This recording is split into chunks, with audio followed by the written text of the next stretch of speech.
Host for today, Sam Teets, and I would like to welcome in my co-host for the show, Sam McGinnis. How are you doing today, Sam? I'm doing good. This feels a lot like reversed Sam and Sam show right now. I'm not going to lie. It really does. We usually do that on Friday nights, but Mike Goodpaster can't be here today. He's usually the host, but I said he can't be here today, so we got Sam McGinnis in, filling in for him. And hopefully we're going to have a little bit of fun here talking about our NFL, or my NFL and his NFL quarterback power rankings coming up here. But before we do that, I think we should talk about yesterday's game. Some people are calling this potentially the game of the season. If you didn't watch, it ended up being a 47-42, basically a shootout between the Baltimore Ravens and the Cleveland Browns. Don't you love how the game of the season is always the one that is one of the games that scores the most points, and it's never like a defensive. Nobody gives the defense anything. This is coming from a cornerback. So, by the way, understand that McGinnis is a defensive player here, so he might be a little biased. I like defensive games, McGinnis. I do. Except I only like them when my team is shutting the other team out and we're scoring 35 points in the other end. I like seeing the offensive games. I like seeing the quick action. 3 and outs to me, I mean, yes, it's fun. There are games which is fun, especially in like snow games. Defensive games are incredible then. But ordinarily, on a night game, I don't want something that's going to put me to sleep, McGinnis, and 3 and outs after 3 and outs are going to put me to sleep. So I'm kind of happy there was some action last night that kept me awake. Baltimore Ravens 47, Cleveland Browns 42. And honestly, both quarterbacks played well in this game, but this was a huge win for Baltimore. They're now up to 8-5. It keeps them basically from getting eliminated. If they had lost to Cleveland last night, I would have basically eliminated them from the playoffs. I thought their season would have been over. But now they're holding on to it. Looks like the final wild card spot in the AFC. And let me just ask you this. Baltimore, like I said, final wild card spot in the AFC. They beat the Browns. They don't have to play the Browns again this year. But if the Browns and the Ravens had a rematch in the playoffs, the Ravens are 2-0, by the way, against the Browns this year. If they had a rematch in the playoffs, I mean, are you taking Cleveland to go there, or is Baltimore going for the 3-0 sweep in your mind? See, here's the Ravens, you can't playoffs, but I can't trust the Browns either. And since the Ravens have beaten them twice, I think kind of as a default, I'd have to go with the Ravens. Not because the game wouldn't be good or because it wouldn't be close or it wouldn't even be a great game like we saw last night. But just for me, if you see that trend and then you can't trust either team, it's kind of like I don't see how you can go with the Browns at that point.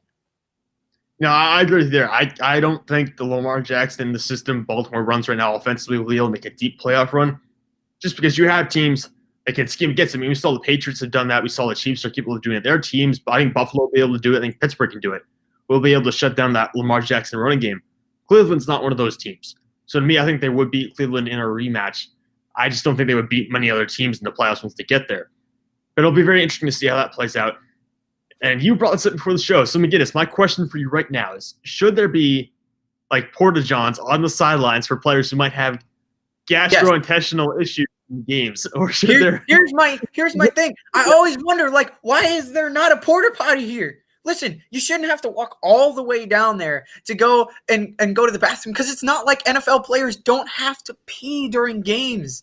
I know I've had to pee during my own high school football games, and it's just like, well, oh, well. And you can't really go during halftime either because, of course, you have the coach's speech, and then you got to start warming up again before the second half. You have no time to go to the bathroom for like a full 2.5 hours as an NFL player. And somebody needs to, like, even I think Andy Dalton brought this up in one of his little clips. He's like, why isn't there a porta potty here? I'm like, yeah, like straight up, why? Whose idea was it to not have some way to go to the bathroom? Yeah, the official listing for when Lamar Jackson left the game the other day was he had cramps. I don't know the player jog as quickly as he went back to the locker room like that with cramps before. But who knows? Who knows? It could be whatever it is, but we're gonna have a little fun with that. I'm sure. I'm kind of upset. Coach, I need an excuse to go to the bathroom, Coach. Cramps, but yeah. So Mike Honcho, I'm gonna try to decipher this because I think there's 2 words right in there, kind of mixed up. The Browns would win. So they were missing all of their, I'm just going to say this, first starting DBs. Well, let me tell you this something.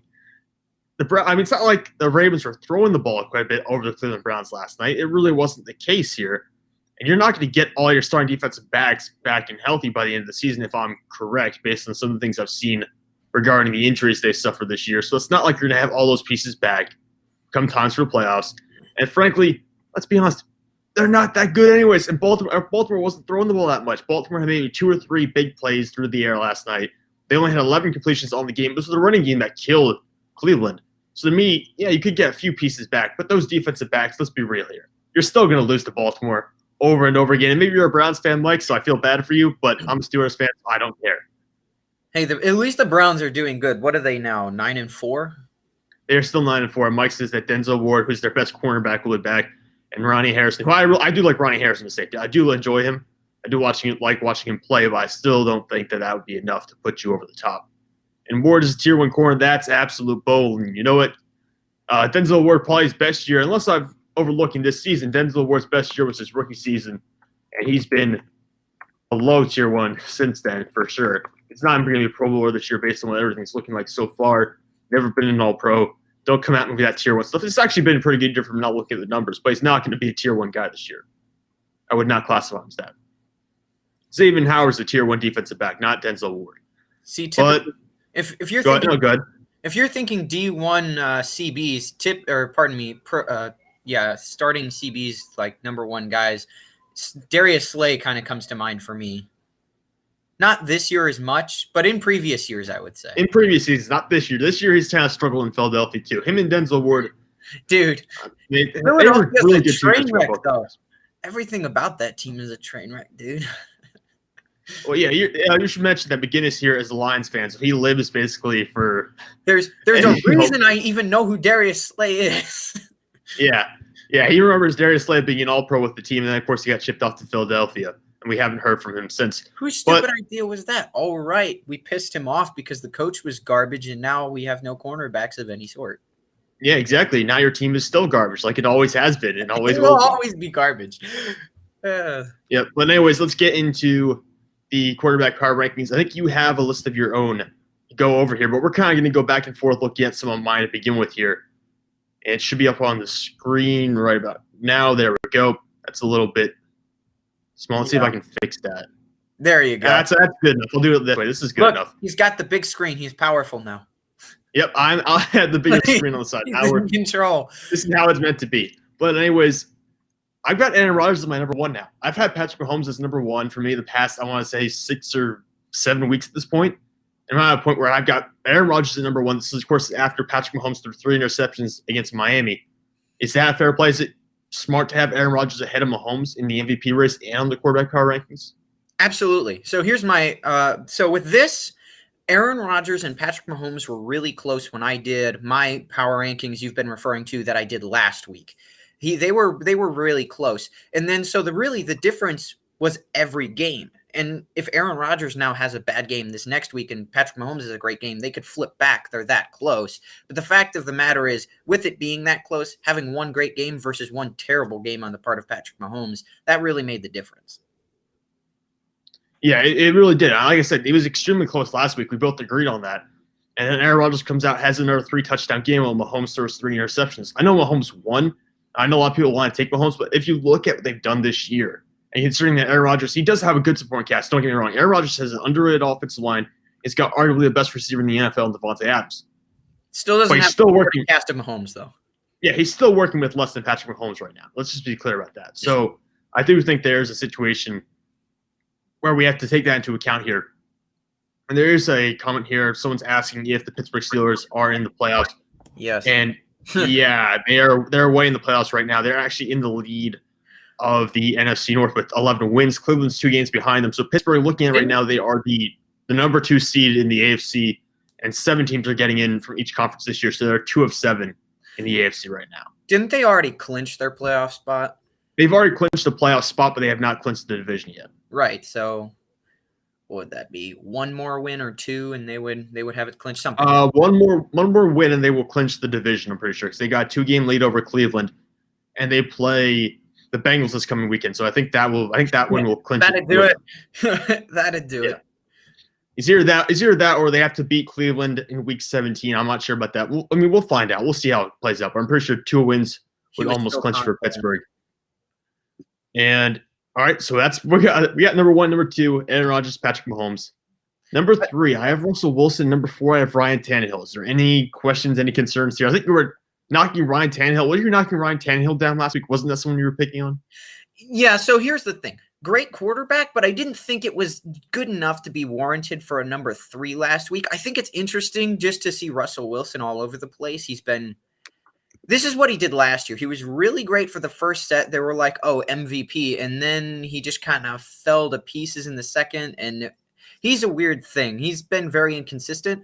I don't know where I'd put him, but it's just interesting to see him go up and down on the list. Yeah, Russell Wilson to me has been very strange. I mean, he has, and I do see there's a typo in my article right now. I'm going to have to correct, but he does have a career high 36 passing touchdowns this year. He also has a career high 12 interceptions for if you're Russell Wilson. So you have a lot of good and a lot of bad. And this was a guy who was the MVP candidate or leading MVP candidate for a while at the start of the year. But like you said, he's really fallen apart here in the past 5 or 6 weeks where he's up 1 week, down the next. I still have him at 3 because, 36 touchdowns, that's a lot. He's still doing really well this year. But the turnovers, to me, put him out of the MVP discussion.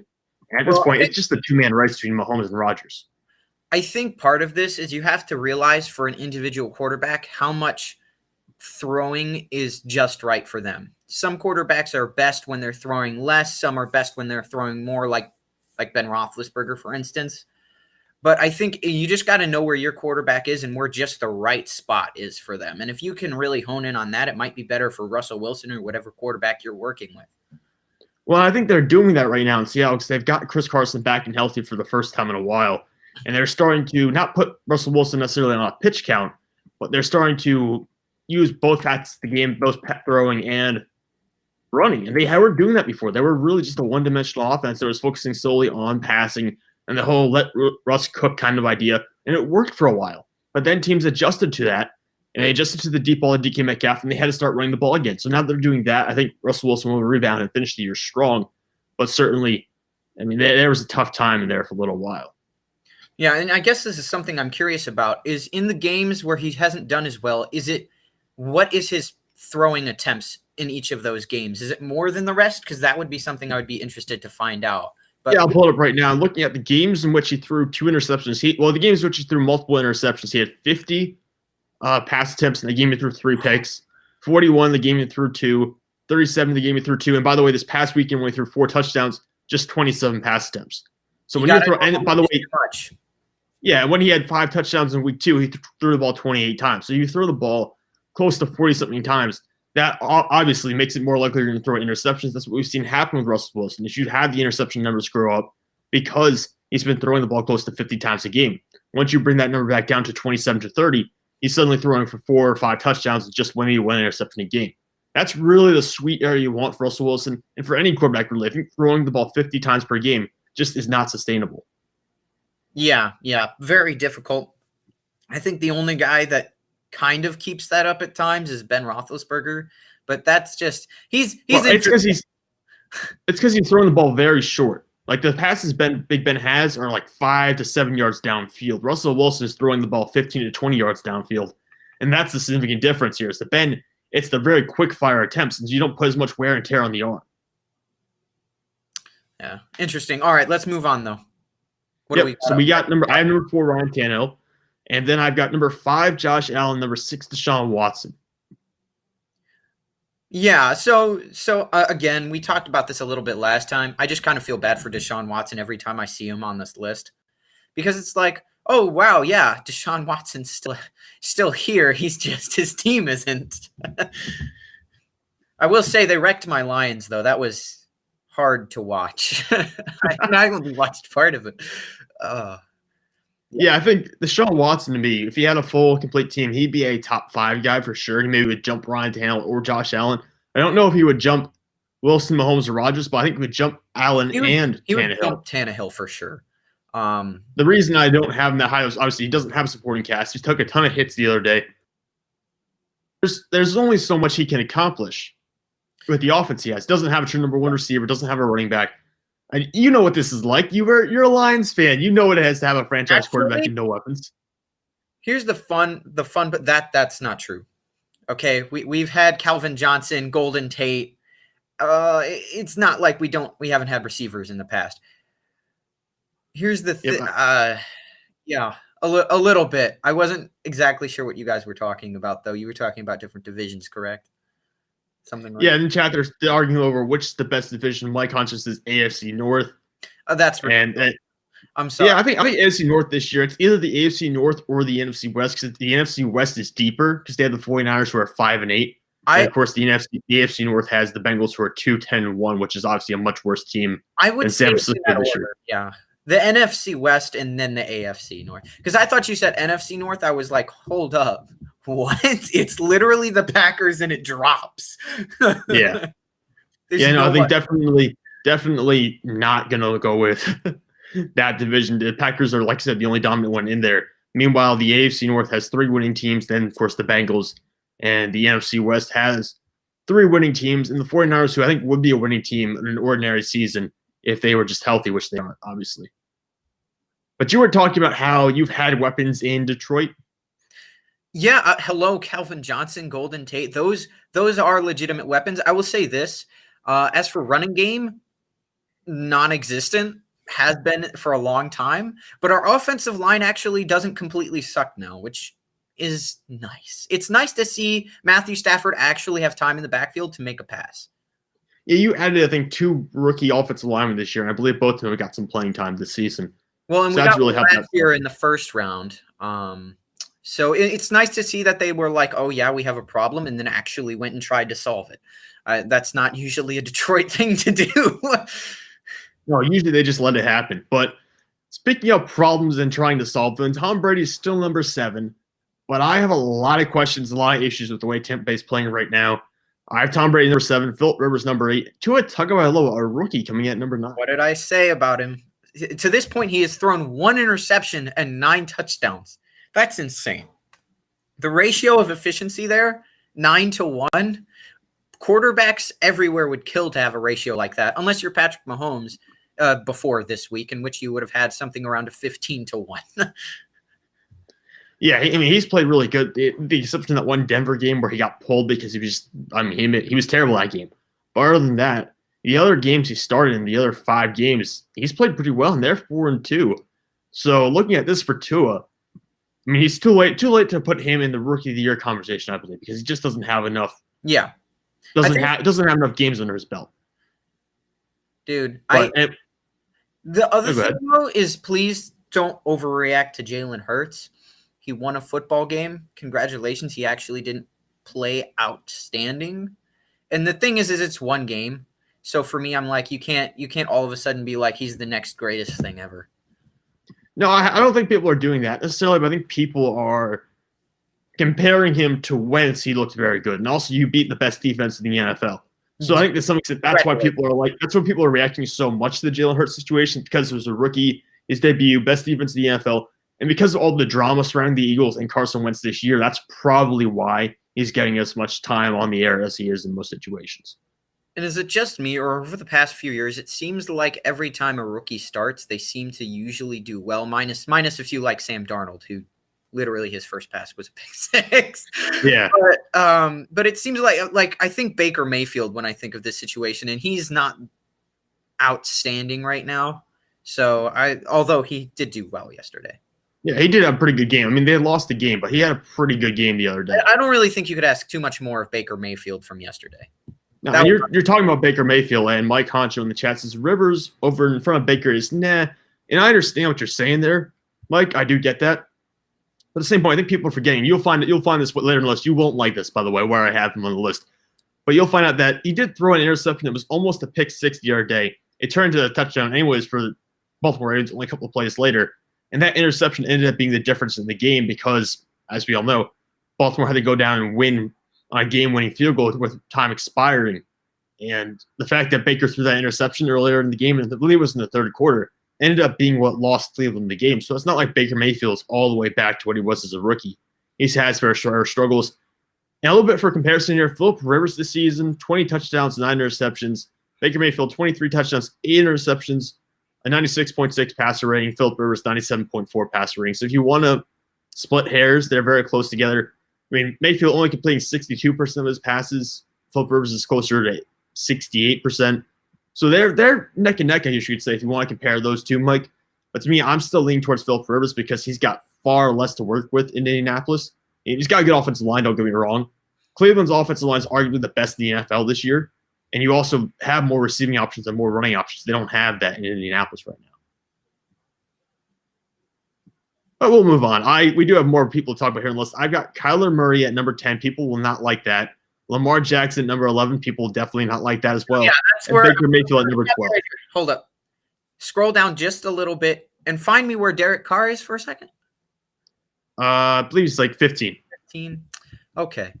Let me ask you a question. How on earth All right, did here we you go. put Lamar Jackson ahead of Derek Carr? Because here's the thing.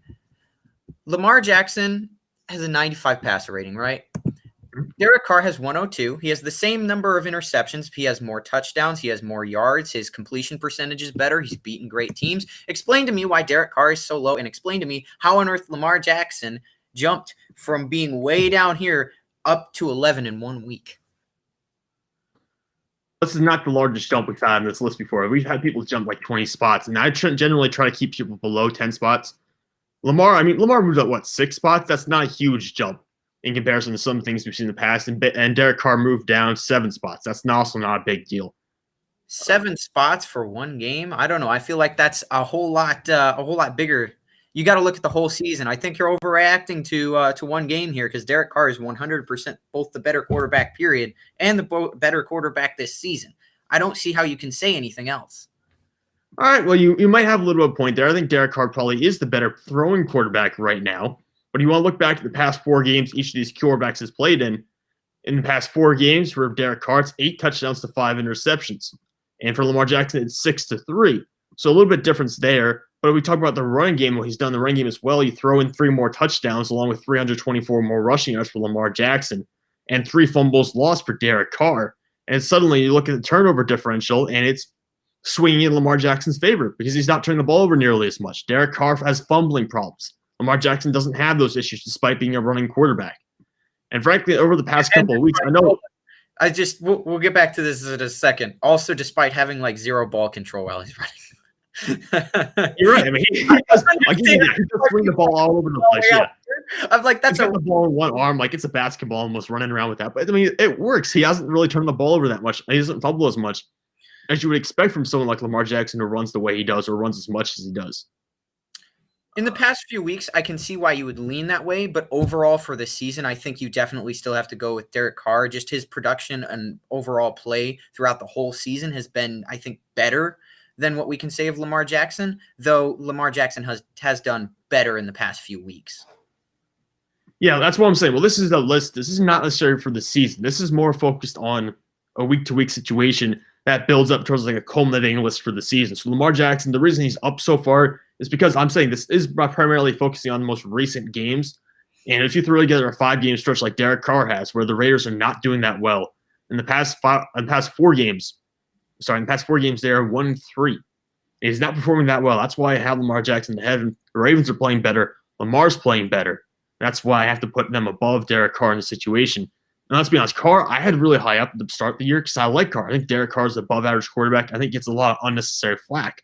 But at the same point, he's not been good. He's been bad the past 4 or 5 weeks.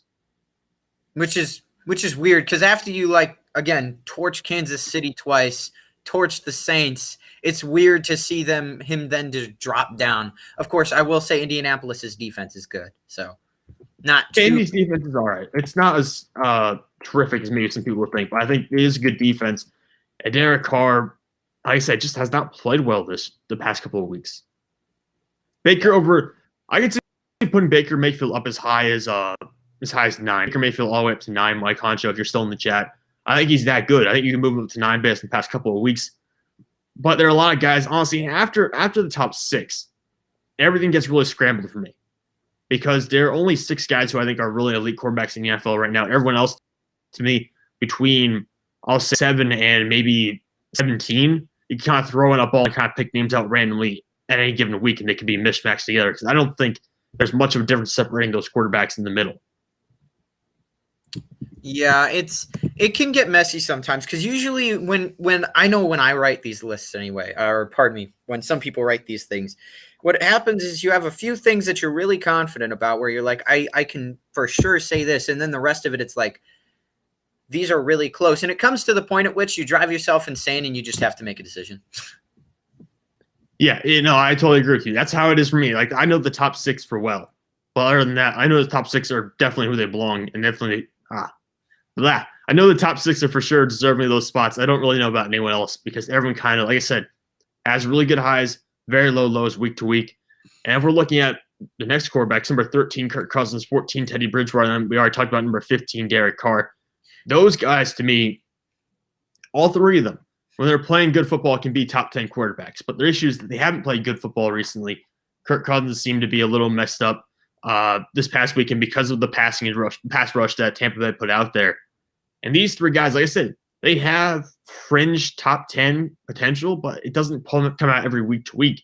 And that's the same situation in my mind with someone like a Baker Mayfield or Lamar Jackson. These are guys, Kyler Murray as well. These are all guys who could be fringe top 10 players, but they just don't perform consistently. It's a lot. It reminds me a little bit if you took Russell Wilson and just made him a lesser quarterback in general. Because again, last year, started out great and then is wildly inconsistent after that. And when you don't exactly know what you're going to get from a quarterback, it's harder to put them higher because it's not the same level of play from week to week. Well, that's part of my issue with guys like Kirk Cousins and Baker Mayfield. I could put them at number 9 this week, and then next week they could go out and throw 2 interceptions, 207 yards, and 1 touchdown, and I'll look like an idiot. I mean, that's usually what happens for some of these spots is that they can just fall apart. And Mike says number 9 for Baker Mayfield seems more correct to him. I think 9, like I said, I could see 9. I could justify 9. It would still be pushing it a little bit, but that's probably the highest I would go based off of his performance in recent weeks compared to some other top quarterbacks. Number 16, Jared Goff. 17, Ben Roethlisberger. 18, Andy Dalton. Are you going to lecture me about having Ben Roethlisberger at number 17? So here's the thing. You kind of changed what I was expecting. If you're going off of the whole season, yes, this is absolutely ridiculous. Ben Roethlisberger should not be this low. But if you're taking into account recent weeks, it makes a lot more sense to put him lower. So you see, this is where I got a little confused with Derek Carr too, because if you actually think Derek Carr is the 15th best quarterback this season, you're insane. Same thing here with Ben Roethlisberger at 17. Also, this is coming from a Steelers fan, so clearly he's not biased. I just want to throw that one out there. Well, I think I might be a little anti-biased. I am tougher on my favorite team and on my favorite players than I am on other just random guys. Like I am much harsher on someone like Derek Carr, who I like a lot, than someone like Lamar Jackson or Baker Mayfield. Honestly, I just really don't care. In terms of like they're good players. But I'm not going to tune in on Sunday just to watch those guys play. I will tune in to watch someone like Derek Carr because I like him a lot. I will tune in to watch Big Ben because he's the quarterback of my favorite team. But Ben, the past 4 weeks, not look good. They're 2-2 in the past 4 weeks. He's got 7 touchdowns, 5 interceptions, an 80.6 passer rating. And this guy looks old. Ben was anti-clutch last week. That's what Mike Honcho was saying. And Mike, you're absolutely right. He was anti-clutch. What's the average passer rating right now? Like a 91, 92 last season? He's at an 8. It's increased. I know it's increased like every year of the past couple of seasons. See, I think quarterback play in general, that can be said. But because the game is more quarterback focused and quarterbacks are getting better in general, and we're not seeing as many rookies falling out and not being able to be successful. Unfortunately, Sam Darnold is not one of those. Yeah. No, Sam Darnold's having a lot of issues. The Jets are an issue. The Jets are the team the NFL doesn't want but has to hold on to because you can't just drop a whole team. Yeah, no, that's just a problem. We'll talk about Sam Darnold a little later on the show, but right now, yeah, Ben is not performing well. I understand what people say you should look at the full season and keep him higher on the list because of, like you said, the full season. And where he's had some really good games and he's had some clutch performances that have gotten them into field goal range for late game situations. Realistically, though, he's been terrible the past 4 weeks. You just look at him. I mean, just look at him. He looks like he's old. He looks like he's having trouble throwing the ball. His lower body's shot. His arm does not look strong.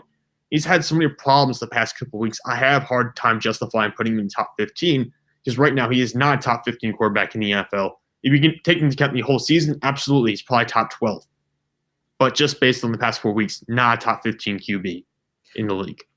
Yeah, and this comes back to then how can you perform in the Super Bowl? And this is what I was thinking with Jared Goff a few years ago when the Rams got to the Super Bowl. I was thinking I was having issues because I was like, he's a rookie QB or a young QB in the Super Bowl. And I was not confident in him because of that. Late in the game, throws an interception. And it comes down to, is your QB at least suitable enough to win you a Super Bowl? And I guess that's coming into question for you probably over the past few weeks. I think it's questionable if he can win a playoff game at this point because of how poorly he's been playing the past couple of weeks. Yeah, see, Sam Teets wasn't lying. He is harsh. He's harsh on the QB rates too. My conscience, they need to share a little more on their mix. That's true. Pittsburgh should run the ball more, but the offensive line has been terrible this season, and their running backs are mediocre at best. So really, there's not a lot getting out of the situation. It all comes down to basically what we were doing last year, which is a bad quarterback, some decent receivers who are underperforming because they don't have someone to throw them the ball, and a really good defense. It's basically last year we rerun with a slightly better version of Mason Rudolph, which is an old Big Ben at this point. But anyways, I can't believe I just said that. But we're gonna move on here, and I got Andy Dalton number 18, Matt Stafford. So your Detroit Lions quarterback at 19, Justin Herbert at 20. You said it was based on recent weeks, correct? To some degree, yeah. Remind me what happened last week and then this week. He hasn't played poorly in either of those. No, he hasn't. He's played pretty well. I could see Stafford being closer to 15. I'll admit that. I just had a hard time. Andy Dalton above Matthew Stafford.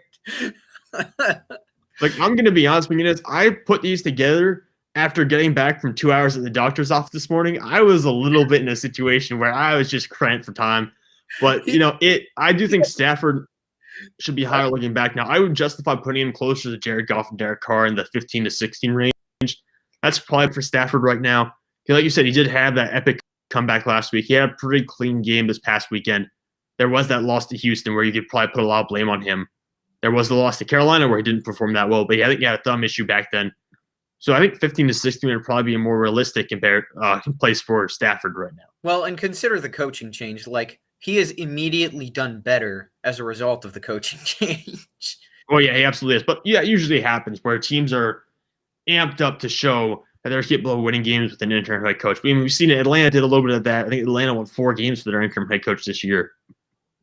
And Mike's saying, wow, comparing Big Ben to Rudolph, that's harsh. I mean, yeah, that is very harsh. But like I said, I am extremely critical of my favorite teams to a fault because I don't want to ever be considered a homer. So I am overly critical at points in times for these kind of situations. We do have some very interesting names popping up 21, 22, and 23. It's Drew Lock, Mitchell Trubisky, and Jalen Hurts. And these are 3 players who, Jalen Hurts, we didn't know if he would play this year. 2, I never thought Drew Lock would be 21. And 3, I never thought Mitchell Trubisky would be 22. But both these guys played really well this past weekend.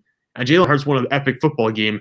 So it's hard to keep them outside of the 21, 22, and 23 spots. Yeah, Mitchell Trubisky, after getting benched, has come back and been much better. I guarantee this will be temporary, but hey, enjoy it while you can, right? Like, if Mitchell Trubisky, decides he's not going to, throw interceptions like crazy anymore for a few weeks, it might help you out at least in the short term. But again, as a Bears fan, this would also be somewhat conflicting for me because you're not going to make the playoffs. And if you start winning now, your draft pick starts coming back. Yeah, exactly. Just unfortunate. I think Chicago's actually only 1 game out of the playoff hunt right now, but realistically, even if they were to pull off a miracle and say they made the playoffs, are they really getting past the first round? If they weren't playing Tampa Bay, they wouldn't beat anybody. Yeah, they don't have much of a chance if they were to make it to the playoffs. If they play Tampa Bay, please play Nick Foles. Just please. But yeah, I think that Trubisky, I think Drew Lock as well in Denver. I think both these guys are going to be gone after the year. Or they might not be gone, but they won't be starting quarterbacks anymore. I think Trubisky's rookie deal, I'm pretty sure, is up. Still be 4 years. So he'll be gone. Drew Lock will still be on his rookie contract, but I think Denver might move on from him as well. Jalen Hurts, interesting one, because he obviously did not have a traditional game. He ran for over 100 yards. It was kind of like Lamar Jackson-esque, I could say, even though Jalen Hurts is much more muscle and it's probably much more of a build, where he's a stronger kind of – well, he was told he could be a running back in college. He was told he could change his position to a running back in college. So he is much more of a muscular build in a sense, but really running more of a college-style offense. And the Eagles looked energized. They looked happy to be playing football. And for the first time in, I want to say, 12 to 13 weeks, the Philadelphia Eagles looked like they might actually win a couple of games at the end of the year. Which maybe then they're still in the playoff hunt. But I will say, look at how much they put on Jalen Hurts immediately. Not only did they ask him to throw 300 times, but he ran for 106 yards. How many chances did their running backs even get to even run the ball? Their running backs actually did pretty well. They had Miles Sanders had like an 80-yard rush during the game. He ended up with over 100 yards as well. And this is something Philadelphia has not done this year. They don't run the ball a lot. But you put Jalen Hurts in, and immediately you had like 32 to 38 rush attempts against the best defense in the NFL. That's what they should have been doing the entire year. But they weren't running the ball when Carson Wentz was in. Now that Jalen Hurts is in, you're suddenly running the ball a lot more. Maybe this is exactly what they need to get the offense fired up here for the end of the season. So now the question becomes, if Jalen Hurts is the new number one, where the heck is Carson Wentz going? And that would be the question everyone's trying to answer. I mean, let's put it this way. You can't cut Carson Wentz because of the salary cap. The Eagles are like $60 to $80 million over the projected salary cap for next year. They have serious issues. They could, hypothetically, trade Carson Wentz, and that would fix a lot of their problems because that would be a huge chunk of the cap out of the way. Well, and they might be able to get a first or second round pick for that, too. They could probably get a first round pick for him. The biggest issue, I would say, is that if you trade him, you're basically going off of what, a 4 or 5 game sample size for Jalen Hurts? You don't want to do that. We've seen that. Jimmy Garoppolo. Yeah, we also saw what happened when you did for Drew Lock in Denver last year. People thought Denver was going to be a playoff team. I thought Denver was going to be a playoff team. I'm just saying teams do it. I know. It happens. And it's stupid. And you shouldn't be doing that. But you did see, like you said, well, here's the thing. The difference with Jimmy Garoppolo is you saw a team that needed a quarterback, traded a high draft pick to get Jimmy Garoppolo. The situation in Philadelphia, but they had Tom Brady. New England still had Tom Brady around.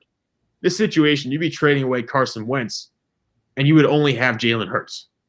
So you're Philadelphia. There's a lot more risk here than the situation like New England where you're trading away a guy.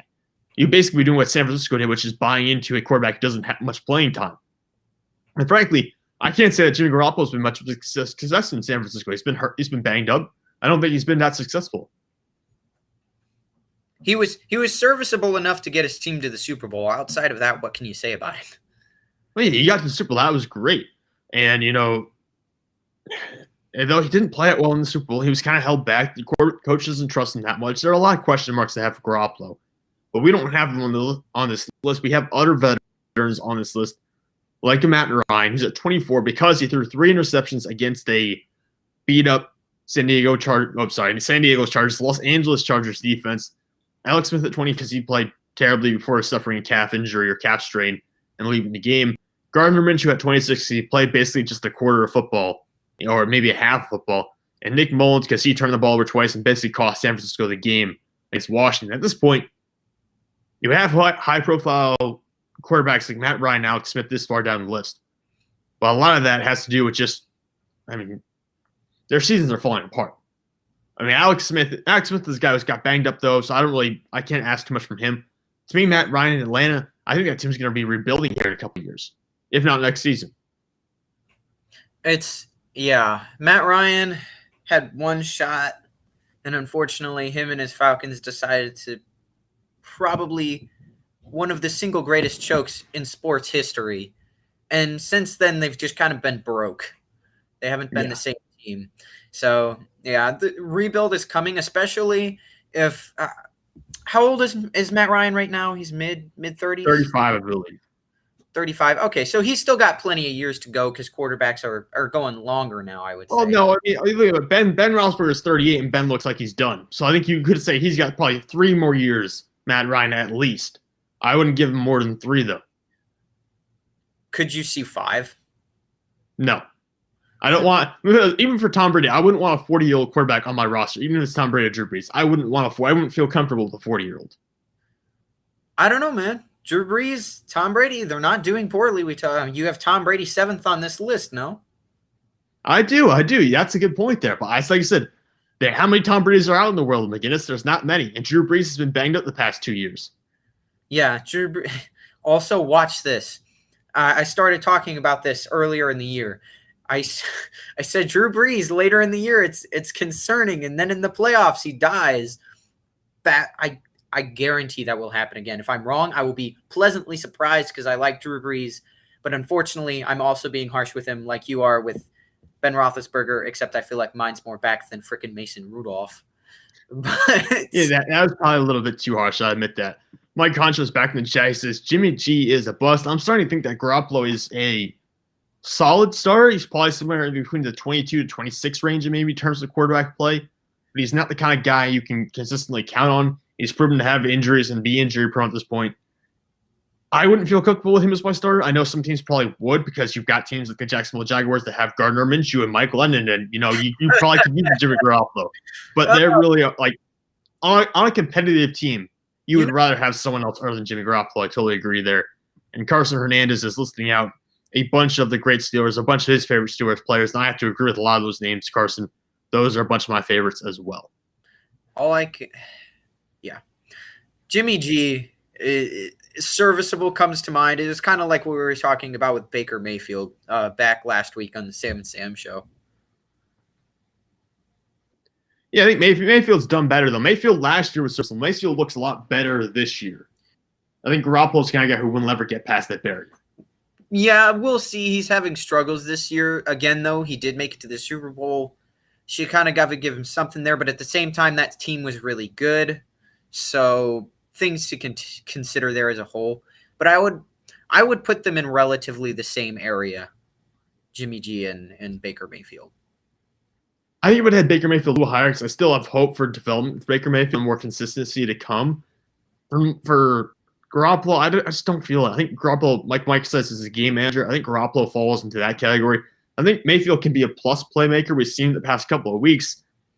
It's just the consistency is an issue for him. I don't know that Baker Mayfield has had a 5-game stretch at any point. Even the past 5 games, I don't know if there's been a 5-game stretch of outstanding play from Baker Mayfield since his rookie season. So there's a little bit of a concern there. I mean, we'll see how it all plays out. I still like Baker Mayfield in the long run versus Jimmy Garoppolo. Yeah, I could really see it working out more for Mayfield than it does Garoppolo, but I think for their first few years, they're somewhat on the same level, although that may change because this year and coming years, because we won't know if Jimmy G will even have a job here at some point. Baker Mayfield will have a job. Yeah, Baker Mayfield probably will have a job much longer than Jimmy Garoppolo. And do you like my Steelers knowledge? I do.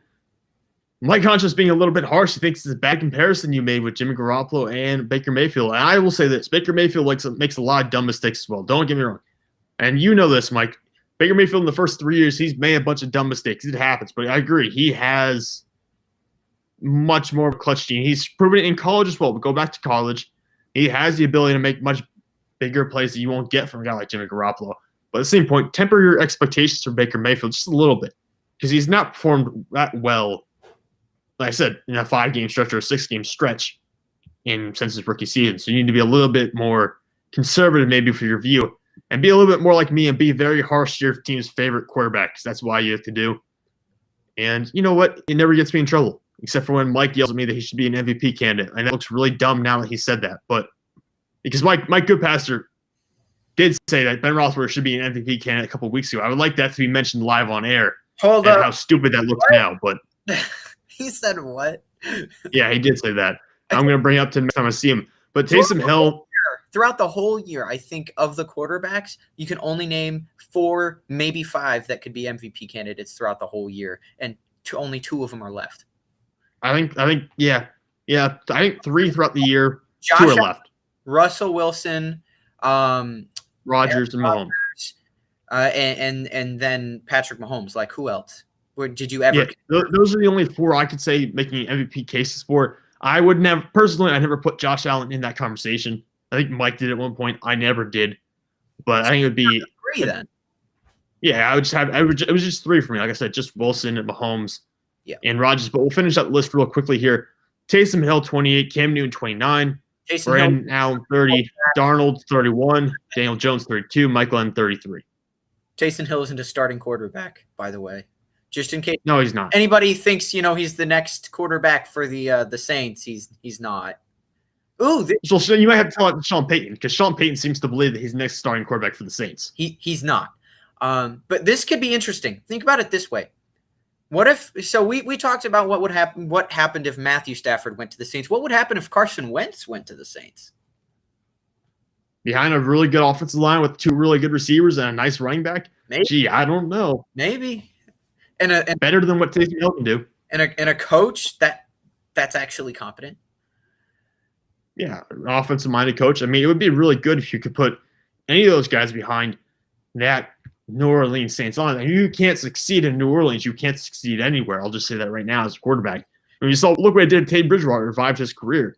Drew Brees has been playing into his 40s because he's got that supporting cast in New Orleans. And to me, Taysom Hill, people will say, oh, he should be a – Mike will come on and say, oh, Lamar Jackson should be a running back and all that kind of stuff. But no, because running backs don't throw the ball as well as Lamar Jackson. Running backs won't throw the ball consistently for 150 to 250 yards per game. So Taysom Hill to me is a quarterback. He's not a tight end. He's not a running back. He is a quarterback. The issue is that he's not a starting quarterback. This is not a guy you want to play 16 games in a season. This is not a guy you can win a Super Bowl with. So to me, that's the biggest problem here. It's not that Taysom Hill's not a quarterback. It's just that he's not a very good one. Yeah, I think the best use for him right now is what they were using him for in the first place. Multi-utility guy. If he can be anything for just a play, that might be what he's best at. And you know what? Maybe he's good enough at being a multi-utility player. They should have some sort of Hall of Fame for that. But the fact is, he's not any one position perfect. And that's just where it comes for me. You can't try and they do this with Lamar Jackson too. They find what works and then try to fit the player into a box that they're not in. If it's working, don't break it. Yeah, I think. Well, they had to start Taysom Hill a little bit though, because Jameis Winston are a situation. Do you start Taysom Hill? Do you start Jameis Winston? I mean, we don't know what they've seen in practices. We don't know what's going on behind closed doors. Mike does like to bring up that Taysom did throw a beautiful ball this week. And there were a lot of misses. I mean, there were even the throws that went down in touchdowns. The one that Jared Cook was put over the top of the linebacker instead of over the top of Jared Cook. It was too centered to the field. Should have been a little bit more to the left. The one with Emmanuel Sanders was a little bit thrown in a situation where it could have been. I mean, Emmanuel Sanders made a great catch for that touchdown, but the ball could have led him into space a little bit more. So some of the touchdown catches, some of the really good throws that Taysom Hill made this weekend actually could have been made in better spacing, made it easier for his receivers. He also had a couple of blatant misses. So Taysom Hill to me is hot and cold. I'll say it again. I said this before. He's hot and cold. He's a quarterback. He's, like I said, just not a guy you want to start for 16 games. Yeah. But unless there's anything else you want to talk about here, McGinnis, we're going to wrap the show up probably. You're kind of making me think Nick Foles now. Can work. What, for Taysom Hill? He can work for a short period of time, but like that, Nick Foles, you wouldn't want starting for 16 games either, would you? No, but Nick Foles can win football games, and I don't know that Taysom Hill can. Nick Foles is definitely a better. Nick Foles can win you a Super Bowl. Better. I'm not saying. Yeah, Nick Foles can win a Super Bowl. Taysom Hill cannot. So that's the big difference there. Nick Foles can be a Pro Bowl quarterback for 6 games. Taysom Hill cannot right now. So I don't think that's where it's going. Although Nick Foles at this point, Nick Foles to me is not going to be that guy again in the NFL. He's old and he's got injuries. I think Nick Foles should just retire right now.